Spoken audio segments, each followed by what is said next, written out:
Hi guys, welcome to Richard Cabile YouTube channel. In today's video, I will teach you how to show simplified banners when using an app in full screen on OPPO A5s mobile phone. And okay guys, but before we start, kindly subscribe to my YouTube channel by pressing the subscribe button and the bell to notify you if I have new videos. Okay guys, let's start.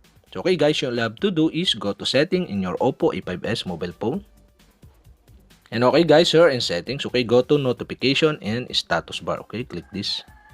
And okay guys, here in notification and status bar, on other portion, okay, you can see the show simplified banners when using an app in full screen. And on the right side, you can see the switch button. And okay guys, to show simplified banner when using an app in full screen in your OPPO A5s, okay, you'll have to do is switch on the switch button on the right side.